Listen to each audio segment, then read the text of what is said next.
Victoria Rhodes had spent nearly 2 decades carving out her reputation in the airline industry.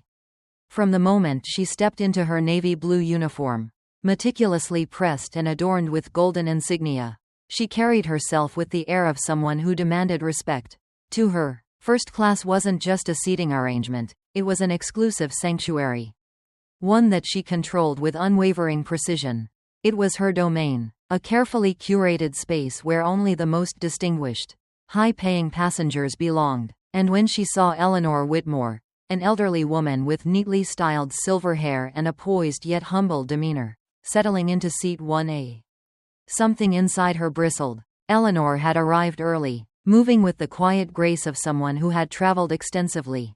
She placed her designer handbag carefully on her lap, the leather worn yet elegant, a testament to years of cherished use rather than excess. She tucked a silk scarf neatly around her neck and opened a hardcover novel. Flipping through its well-loved pages, she had flown first class many times before. This was routine for her. And yet, she could feel the weight of a gaze lingering on her longer than usual. Victoria stood at the front of the cabin, eyes narrowing ever so slightly. Something about Eleanor didn't sit right. She didn't look like a corporate executive. She didn't have the aura of someone who commanded boardrooms or handled billion-dollar contracts. Where were the suitcases adorned with luxury brand tags? Where was the entitled air of those who felt like first class was their birthright? The seat must have been a mistake. With sharp, practiced footsteps, Victoria made her way down the plush carpeted aisle, her polished heels clicking against the floor. Other passengers barely glanced at her. Many recognized her presence as routine. Another part of the meticulously orchestrated experience of flying at the highest tier. But as she stopped by Eleanor's seat, something in the cabin seemed to shift. A subtle hush, the unspoken awareness that an unexpected disruption was about to unfold. "Excuse me, ma'am," Victoria said, her voice firm but measured. A perfect balance of professionalism and dominance. "May I see your boarding pass?" Eleanor looked up, mild surprise flickering across her warm brown eyes. She hesitated, not in fear or confusion, but in quiet curiosity. "Of course," she replied, reaching into her handbag and retrieving the neatly folded ticket. Victoria took it, her perfectly manicured fingers smoothing over the printed details. "Seat 1A, first class, a full fare, confirmed ticket," but still, her gut told her something was off. "This seat is typically reserved for our Diamond and Platinum members," Victoria stated, her voice adopting an unmistakable edge. Eleanor merely offered a polite smile. "Yes, I'm aware. I fly quite often." That response irked Victoria more than it should have. She flies often? With whom? How? Her name wasn't one she recognized from their database of elite frequent travelers.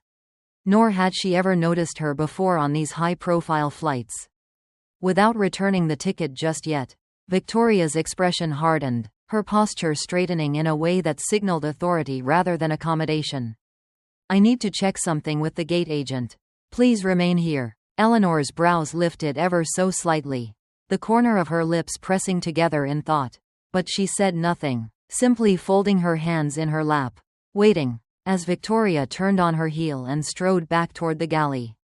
Whispers began to stir. A businessman seated in 1B shifted uneasily, glancing at Eleanor before quickly looking away.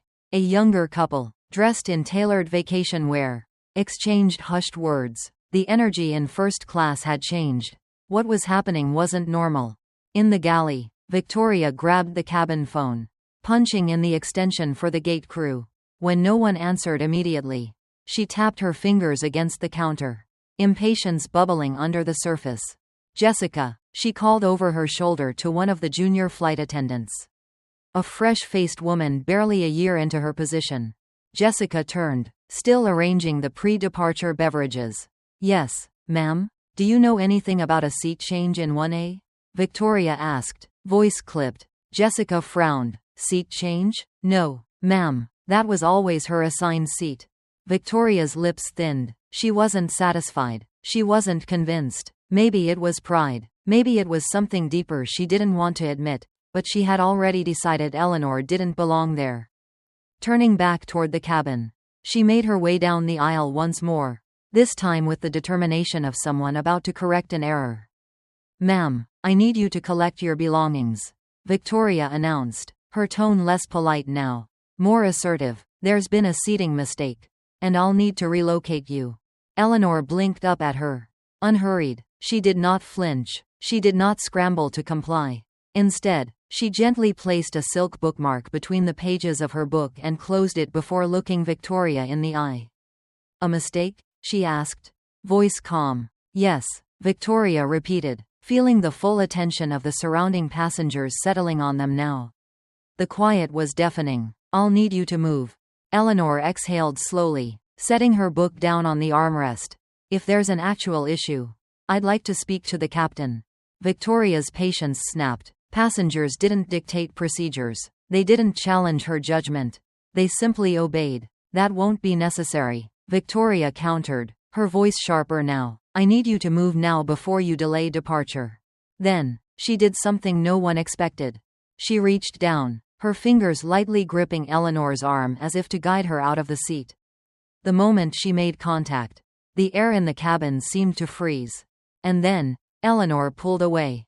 It wasn't a struggle, not aggressive, not dramatic, but it was firm, it was deliberate, it was a line drawn in the sand. "I suggest," Eleanor said evenly, "that you remove your hand from me." The power shifted in an instant. Victoria realized her mistake, but the damage had been done.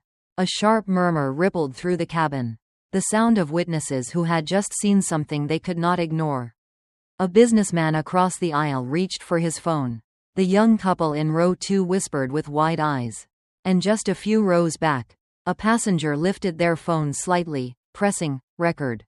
Victoria had no idea that in less than 5 minutes, this moment would cost her everything. Victoria Rhodes had always prided herself on control over her cabin, control over the passengers, control over every single detail of her domain. But in this moment, standing over Eleanor Whitmore, her control was slipping. She could feel it like sand slipping through her fingers. And she despised it. Eleanor, however, sat with an air of unshaken composure. There was no fear in her gaze, no desperate compliance that Victoria was used to seeing when passengers realized they had overstepped some unspoken boundary. Instead, Eleanor watched her with quiet certainty, as if she had already foreseen the events unfolding before her. A murmur spread through the first-class cabin. Businessmen shifted in their seats. Vacationers exchanged glances, and a young woman discreetly reached for her phone, lifting it just enough to capture the unfolding confrontation. They all saw it. They saw Victoria's attempt to physically remove the elderly woman from her seat. And, most importantly, they saw Eleanor pull away. Victoria's chest tightened. This wasn't how things were supposed to go. She had expected instant compliance, an apology, an embarrassed shuffle toward the back of the plane. Instead, she was facing resistance, not loud, not aggressive, but far more dangerous. Eleanor picked up her phone, not as an act of defiance, but as if she were tending to a mundane task, something beneath her concern. Her fingers moved across the screen with calculated precision, her expression never changing. "Ma'am," Victoria snapped, struggling to regain control, "I need you to put your phone away. We are preparing for takeoff." Eleanor didn't respond, not immediately. She finished typing, sent the message, then locked eyes with Victoria, her voice soft but razor-sharp. "I just sent a message to my husband." Victoria scoffed. "Your husband?" Eleanor gave a small, knowing nod. "Yes, William Whitmore. Perhaps you've heard of him?" The air in the cabin shifted. The murmurs grew louder. Heads turned more openly. Some passengers even let out audible gasps as the weight of those words settled over the space like a heavy storm cloud. Victoria felt the blood drain from her face. William Whitmore, CEO of Whitmore International, founder of one of the world's most influential conglomerates. The man who owned the airline's parent company. The man who controlled Victoria's entire career. A horrible silence stretched between them. The realization crashed down like a tidal wave. Eleanor wasn't just some elderly passenger in a designer scarf. She was the wife of the man who could end Victoria's career with a single phone call. "Ma'am," Victoria tried again, but her voice wavered for the first time. I didn't realize." Eleanor tilted her head ever so slightly. Didn't realize what? Victoria's pulse pounded in her ears. This wasn't supposed to happen. She had made a mistake. And worse, she had made the worst possible mistake in front of an audience. Passengers who had previously been disinterested were now fully engaged. A few rows back, a man in a tailored suit leaned forward. Intrigued. Another, an older woman in pearl earrings, shook her head in quiet disapproval. And then, Victoria heard the chime of an incoming call. Eleanor glanced down at her phone, saw the name on the screen, and smiled. She didn't rush, didn't fumble. Instead, she tapped the answer button and raised the phone to her ear with the quiet confidence of a woman who had all the power in the world. "Hello, darling." Victoria's stomach twisted into knots. Passengers leaned in, sensing the shift. This wasn't just a petty argument anymore. This was something far more significant. "Yes, I'm on the plane now," Eleanor continued, her voice calm. She turned her gaze to Victoria but didn't break eye contact as she spoke. "No, there's no delay. Just an incident. One of the senior attendants here seemed to think I didn't belong in my seat. She asked me to move, rather insistently." Victoria felt her breath hitch. Passengers stiffened in their seats. The silence became suffocating. "No, I didn't move," Eleanor continued, her voice smooth and deliberate. "I thought it was important that she understand exactly who she's speaking to first." Victoria felt her legs weaken. The realization was setting in, for her and for everyone watching. This wasn't just a mistake anymore. It was a catastrophe. Eleanor let the silence sit for a moment longer, letting Victoria sweat under the weight of it. Then, she ended the call with a simple, "I'll see you when I land." She lowered the phone gently, placed it back onto the armrest, and returned her attention to Victoria, who was now visibly shaken. "You made an assumption about me," Eleanor said finally, her voice like a blade wrapped in velvet. "An assumption that you had no right to make." Victoria swallowed hard. "I would like you to tell me, in front of everyone here," Eleanor continued, "why exactly you thought I didn't belong in this seat." Victoria opened her mouth, but nothing came out.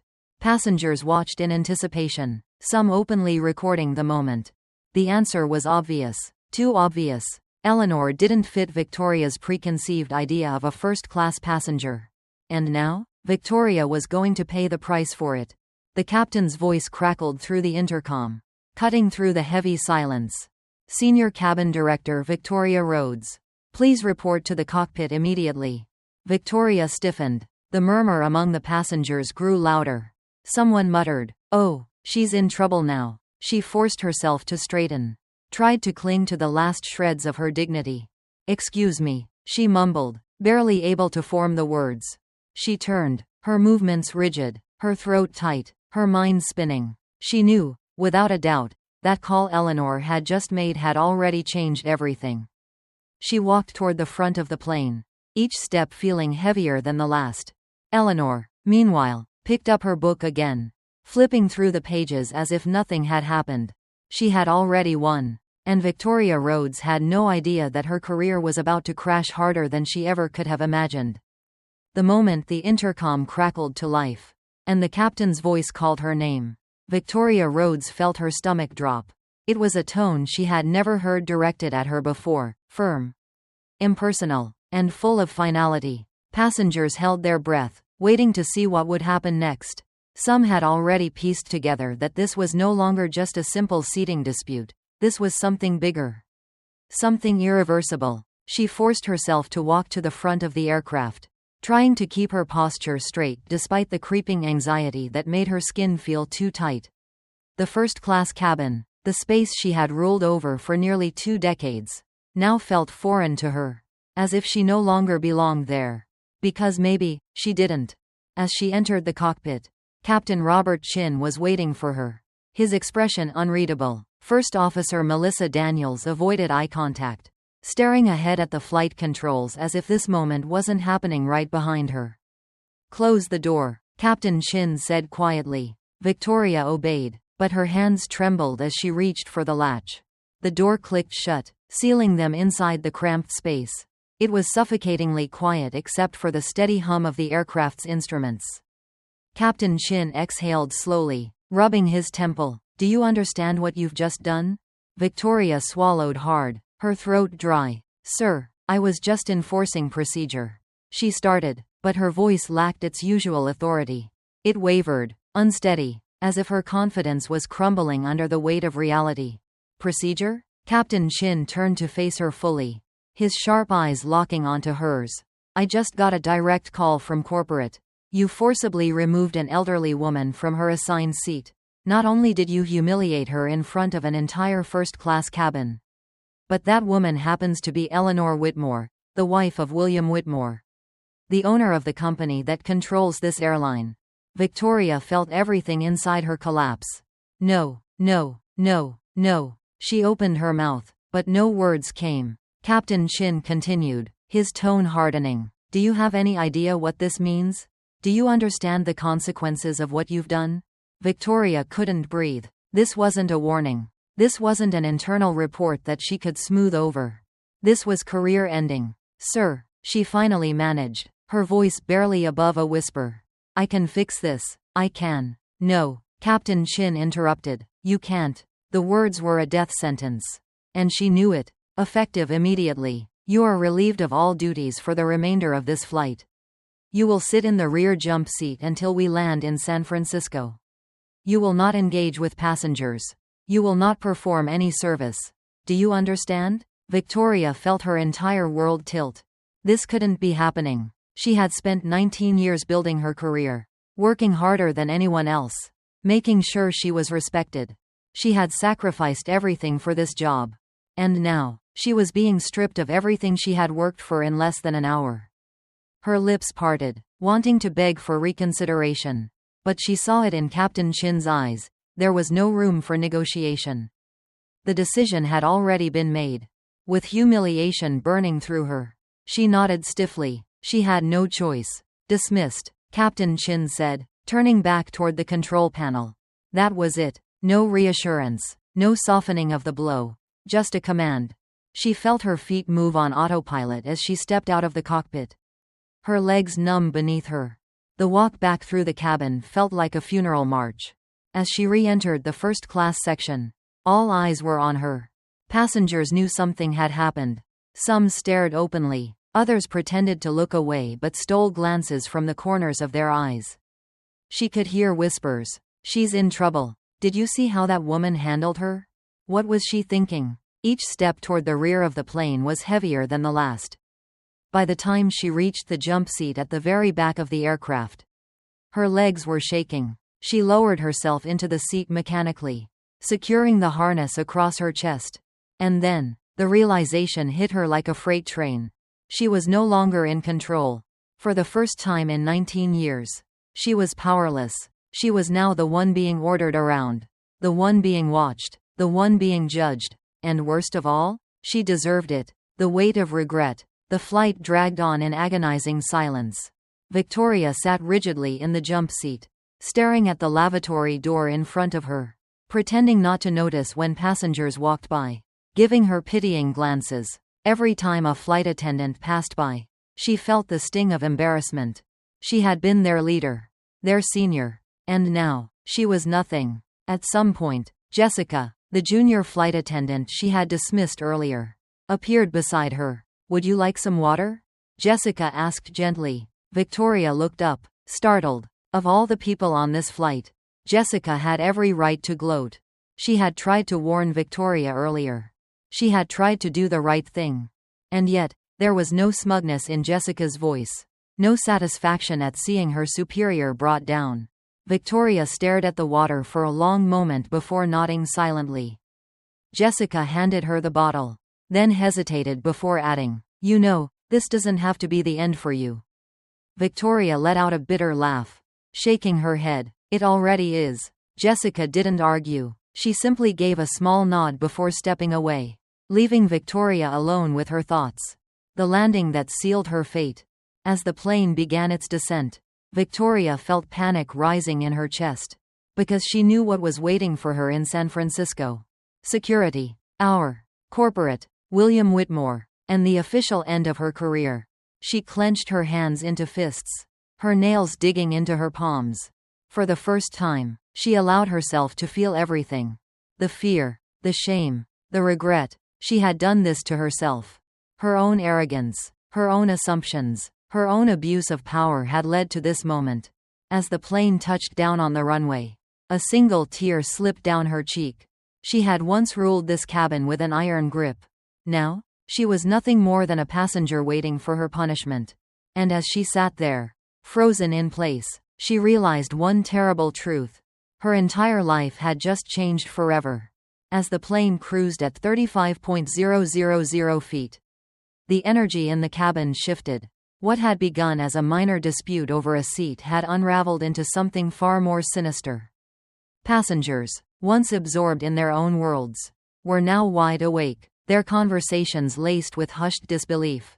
Every single person on board knew what they had just witnessed, knew that Victoria Rhodes had made a grave mistake, knew that a storm was brewing, and it would not pass quietly. The weight of silence. Victoria sat in the rear jump seat, her body rigid, her fingers gripping her lap tightly. The silence around her wasn't the comfortable hum of a routine flight, it was something heavier. Something she could feel pressing down on her like a suffocating fog. She could hear them, passengers whispering just loud enough to ensure she felt their judgment. "Can you believe what she did? I saw the whole thing. She grabbed that woman like she was nothing. She's lucky she didn't get dragged off the flight." The words cut deep. Victoria had spent years commanding respect in the air. People listened to her, feared her authority. But now, she was the one being talked about, being judged, and she couldn't stop it. She clenched her fists, willing herself to remain composed. But her shaking hands betrayed her. The crew's inspoken discomfort. Jessica, the junior flight attendant, walked down the aisle, carrying a tray of refreshments, her face pale and tight with discomfort. She had witnessed it all. Had seen Margaret's quiet dignity. Had seen Victoria's rash, humiliating decision. Had felt the shift in power.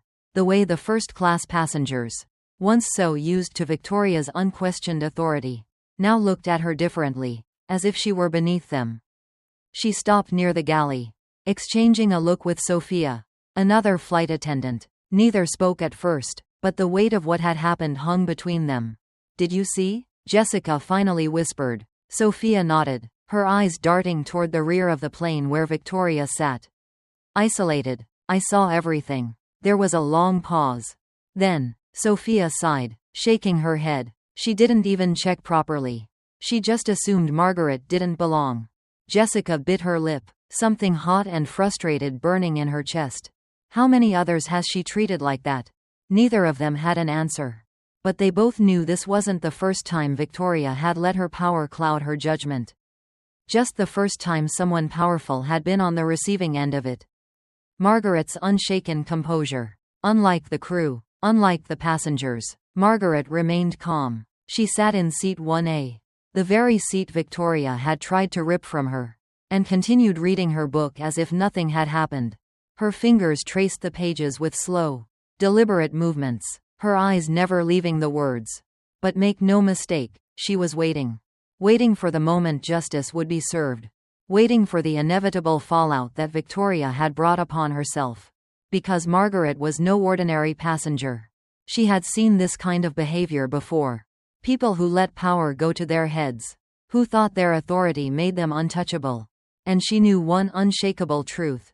No one is untouchable. Not even Victoria Rhodes. She could feel the stares of the other passengers. Could sense their silent support. She didn't need to demand an apology. She didn't need to make a scene. The world had already seen the truth. And soon, Victoria would feel the weight of her own downfall. A plane full of witnesses. Passengers exchanged glances, each with different emotions swirling in their eyes. Some furious at what they had seen. Some embarrassed they hadn't spoken up sooner. Some simply watching with quiet fascination, knowing they had just witnessed something far bigger than a simple flight dispute. A businessman in seat 3C leaned toward his seatmate and muttered, "That flight attendant is done." A woman in 4A nodded in agreement. "They should fire her the moment we land. No one deserves to be treated like that." They weren't wrong. Victoria had spent years believing she had control over this cabin. But today, The passengers held all the power. They had seen, they had judged, and they had already decided her fate. The flight that changed everything. For the rest of the journey, Victoria sat paralyzed in her seat, unable to shake the feeling that she was watching her own career die in real time. She had always thought her authority was unshakable, that no one would ever question her. But now, she realized just how quickly everything could crumble. All it took was one moment. One wrong decision. One miscalculation. And now, she wasn't just facing a disciplinary meeting when they landed. She was facing the end of her entire career. Because what happened on this flight would never be forgotten. And neither would Victoria Rhodes. But not in the way she had always imagined. Support the story. Let your voice be heard. What do you think? Did Victoria deserve this backlash? Should she get another chance? Or has she already sealed her fate? Drop a comment below and share your thoughts. And if you believe justice was served, make sure to like this post to show your support for Margaret and for everyone who has ever been unfairly judged. Subscribe for more powerful real-life stories that make you think, make you feel, and make you see the world differently.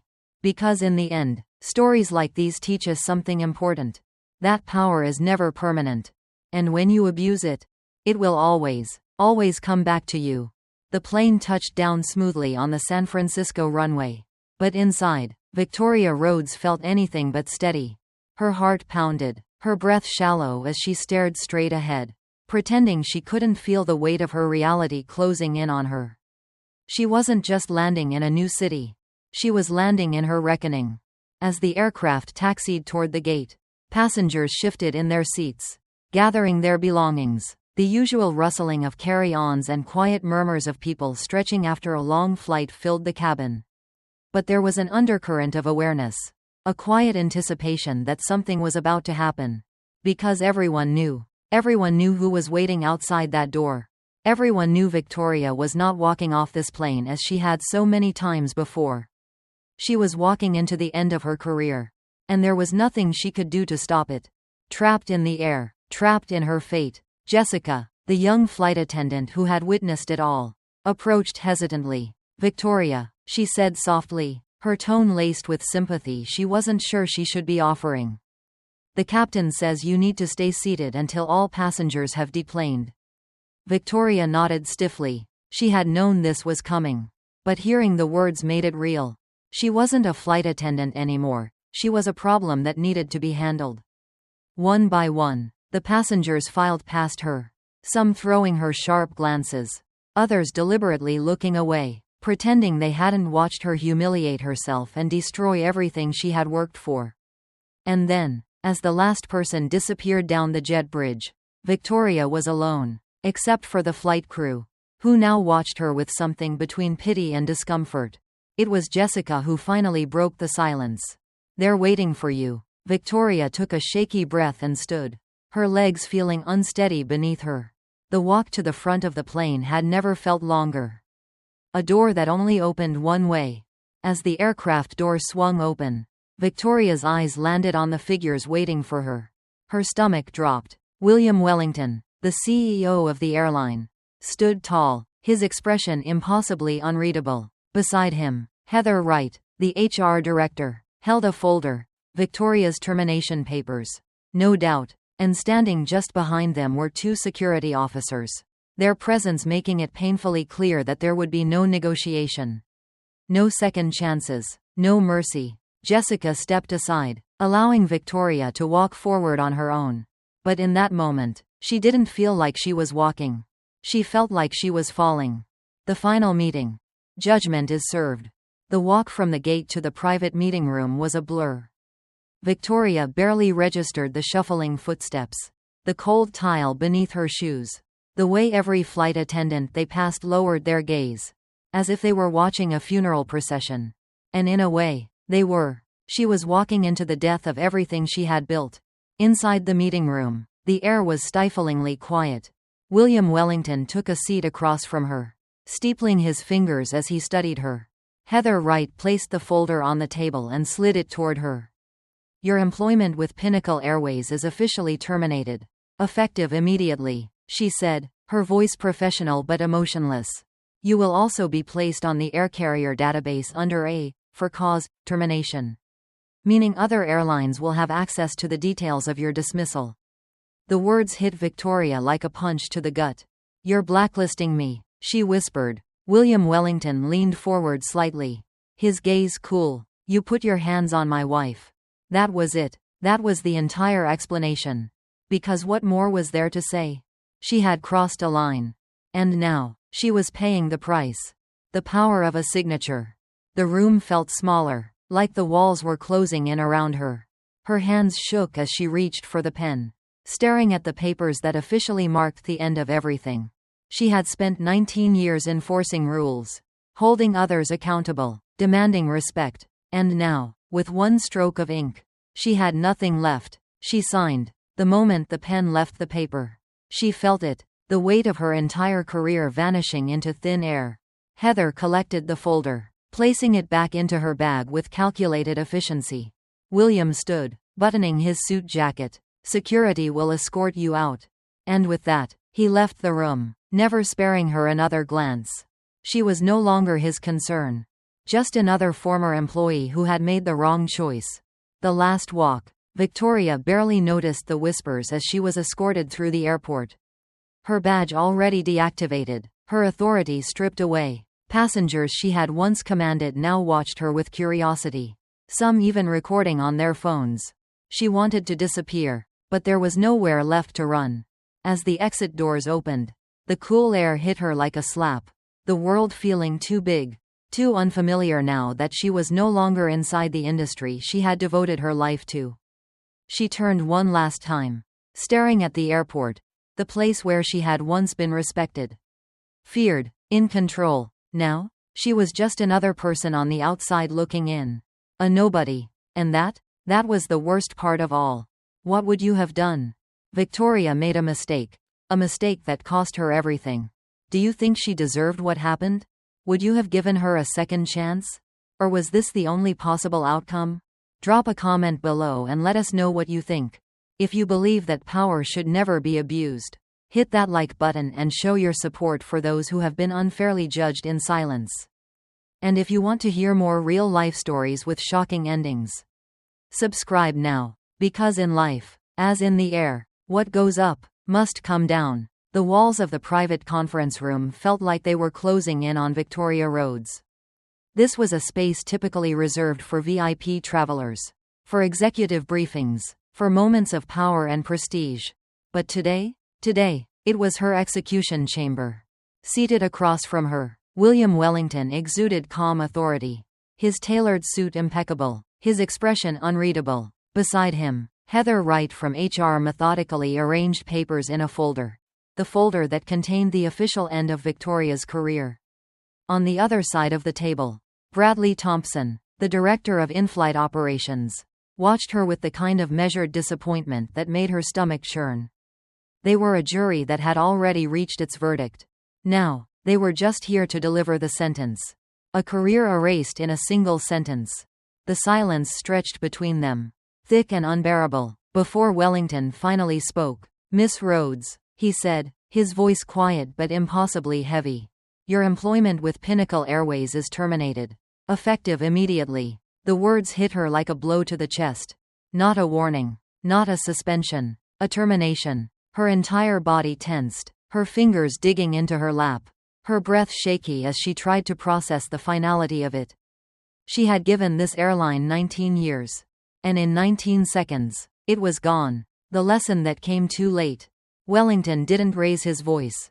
He didn't need to. His words cut deeper than any shouting ever could. "You put your hands on my wife." A lump formed in Victoria's throat. She knew it was inexcusable. She had crossed a line. Had let her authority morph into arrogance. Had assumed that her word was law. And she had chosen the wrong person to enforce it upon.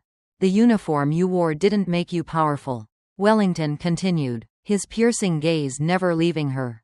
"Power doesn't come from a title, Miss Rhodes. It comes from how you treat the people you assume can do nothing for you." His words cut straight through her, slicing open the reality she had refused to face. She had always been the one holding the clipboard, the one enforcing the rules, The one making sure passengers knew their place. She never imagined that one day, she would be the one being told she didn't belong. And now, as she sat across from a man who controlled her entire fate, she finally understood. The uniform had never made her important. The title had never made her untouchable. And now, she had nothing. The papers that end it all. Heather Wright pushed the termination papers across the table. Her expression coolly professional. "This is your final employment agreement," she said. Victoria's fingers trembled as she stared at the stack of documents. "You are hereby dismissed from Pinnacle Airways, with no severance and no eligibility for rehire. Your employee benefits, including flight privileges, are revoked as of this moment." The words seemed to blur together on the page. Flight privileges revoked. No severance. No way back. Her chest tightened painfully. How could she have fallen so far? So fast? Heather's voice remained calm, detached. "You will also be entered into the Air Carrier Association database under A, for cause, termination." Victoria's blood ran cold. She knew what that meant. A report would be filed. One that every major airline in the country had access to. Her reputation would be stained forever.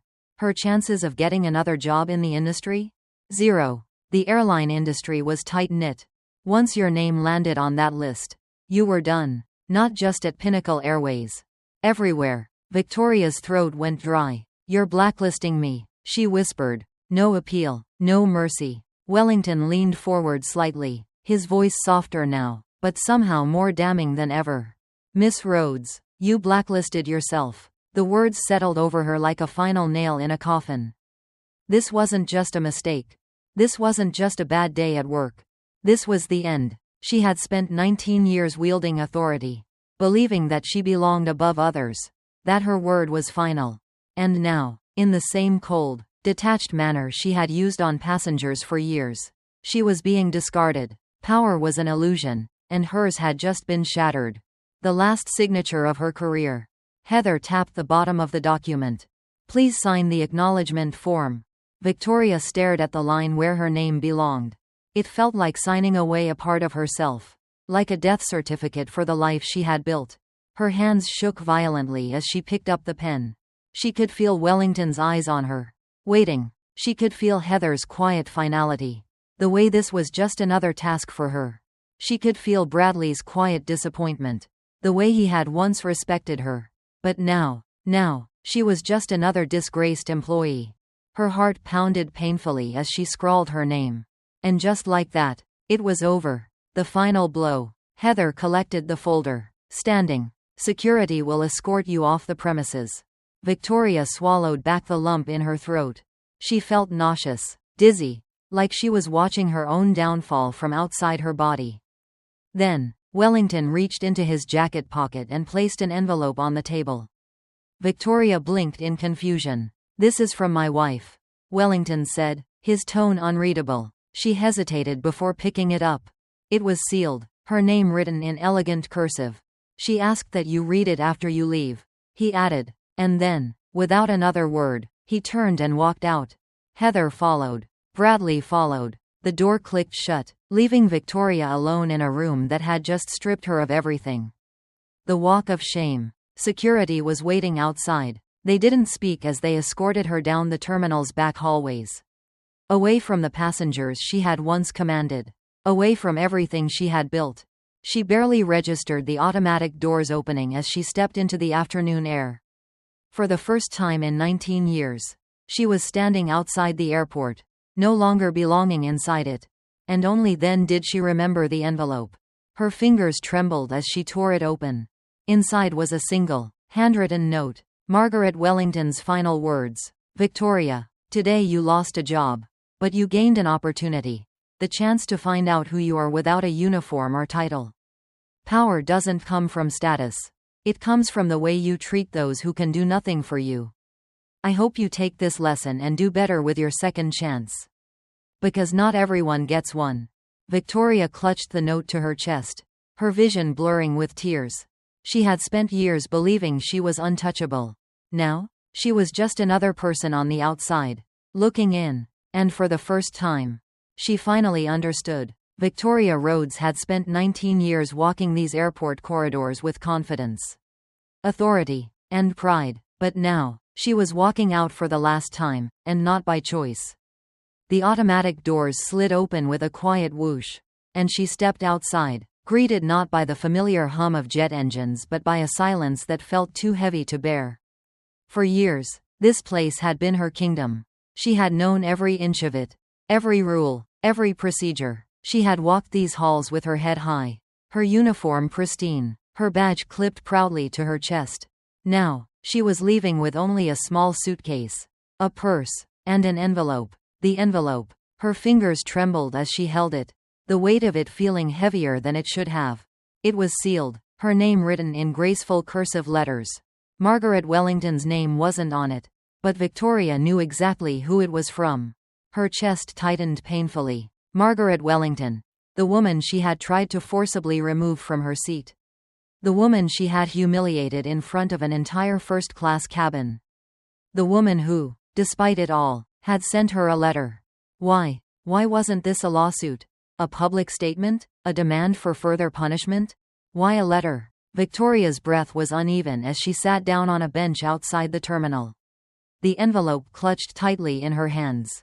For a long time, she just stared at it. Opening it meant facing the truth.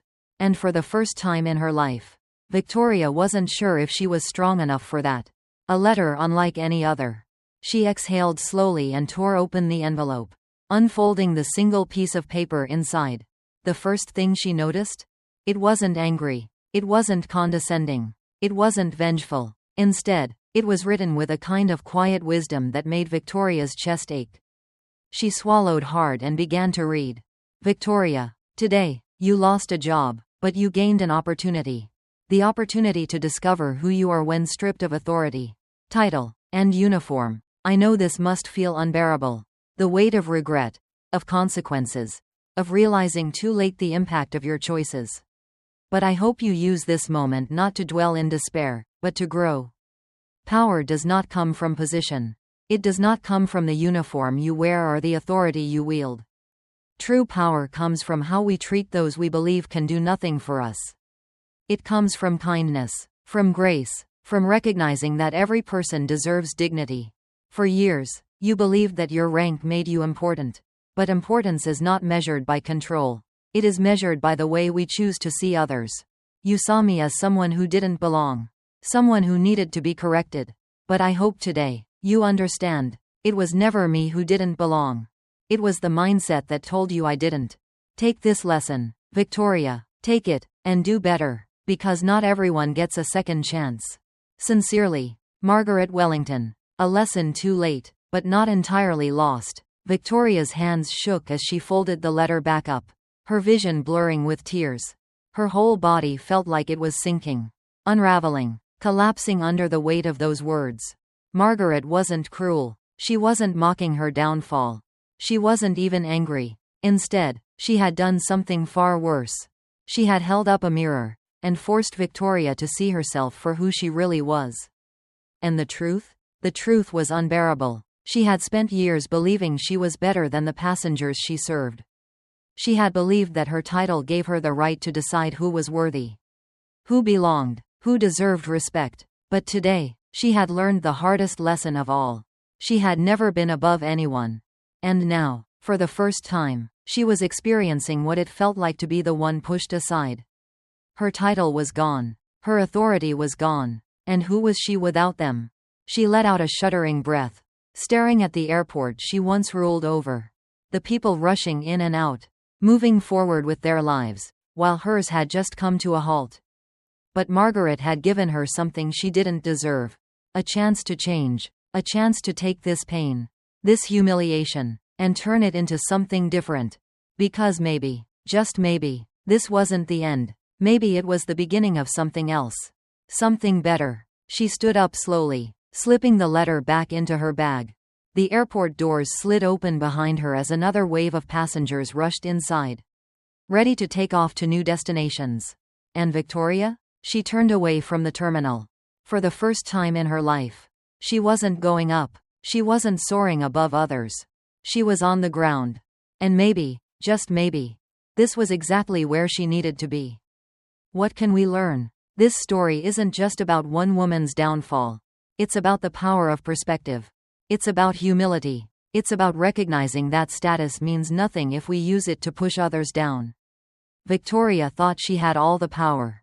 But in the end, the real power belonged to the woman who had every right to destroy her, but instead chose to teach her. And that's a lesson we should all remember. Treat people with kindness, with fairness, with dignity, because one day, you might find yourself on the other side of the equation. And when that day comes, will you be proud of the choices you've made? Tell us what you think. What do you think of this story? Have you ever experienced a moment that changed your entire perspective? Share your thoughts in the comments below, and don't forget to like this post to support more powerful stories like this. And if you never want to miss another life-changing story, hit that subscribe button now. Because sometimes, the stories we hear aren't just stories. They're the lessons we need before it's too late. As Victoria stepped out of the airport, the weight of the moment pressed down on her like a storm cloud ready to break. For 19 years, she had walked through these doors with her head held high, her uniform crisp, and her authority unquestioned. Now, she was leaving with nothing but a single suitcase, an envelope in her hands, and the sharp realization that she had just lost everything. Her career, her status, the respect she once commanded, they were all gone. And worst of all, it had been her own doing. The city buzzed around her, indifferent to her personal disaster. People rushed past, taxi horns blared, and the rhythm of life continued as if nothing had happened. But for Victoria, everything had changed. She felt adrift, a woman who had spent 2 decades soaring through the skies only to be grounded in the most brutal way imaginable. What was she supposed to do now? Where was she supposed to go? The thought of calling someone, anyone, crossed her mind. But who would she even reach out to? The people she had once called colleagues would likely distance themselves now, afraid of being associated with her downfall. With trembling hands, she looked down at the envelope. It was from Margaret Wellington, the woman she had wronged, the woman who had every right to despise her, to celebrate her humiliation. But instead, she had given her this. Why? Slowly, Victoria tore it open, unfolding the neatly written letter inside. Victoria, today, you lost a job, but you gained an opportunity. The chance to discover who you are when stripped of authority and uniform. It's a painful lesson, but a necessary one. Power doesn't reside in a title or position. True power comes from how we treat those we believe can do nothing for us. I wish you clarity on whatever path you find yourself traveling next. Margaret Wellington. Victoria read the words over and over, her chest tightening. This wasn't the gloating, vindictive letter she had expected. There was no anger, no resentment, just wisdom. And the painful truth. For years, she had believed her authority defined her. That power meant being in control, commanding respect, enforcing rules without question. But she had been wrong. Real power had nothing to do with status. It had everything to do with character. A lump formed in her throat.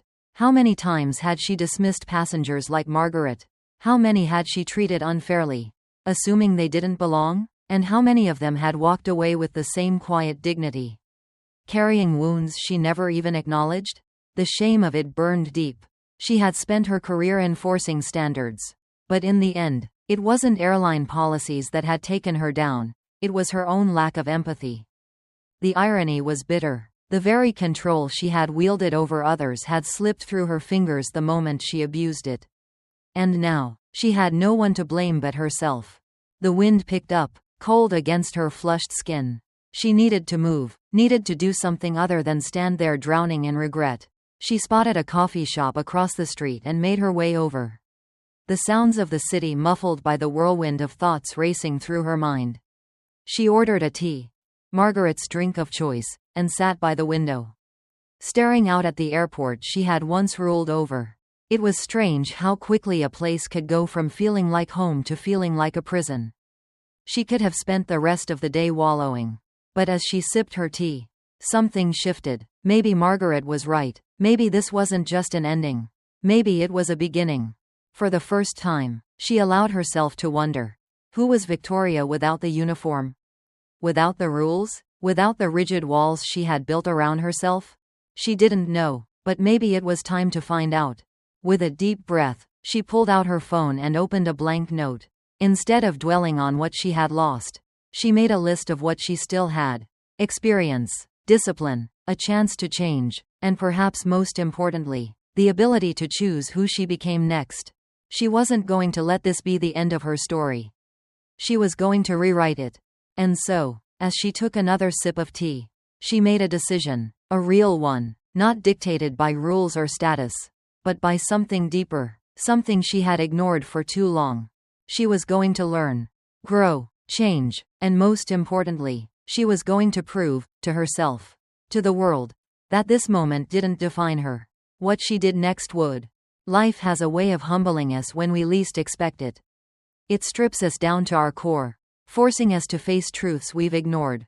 Victoria learned that lesson the hard way. But in doing so, she gained something more valuable than any title or position ever could: the chance to become better. And so can we. We all have moments where we fail, where we let pride, assumptions, or ego get in the way of what's right. But what matters isn't the fall, it's what we do after. Do we stay down, drowning in our mistakes? Or do we stand up, face our flaws, and choose to grow? Victoria's story isn't just about a woman who lost her job. It's about what happens when we let go of the things we thought defined us and discover who we truly are underneath it all. And maybe, just maybe, that's where real power lies. What do you think? Could Victoria turn this moment into something greater? Let us know in the comments below. And if this story resonated with you, don't forget to like, subscribe, and share. We bring you real, powerful stories like this every week. Because sometimes, the hardest landings lead to the most important lessons.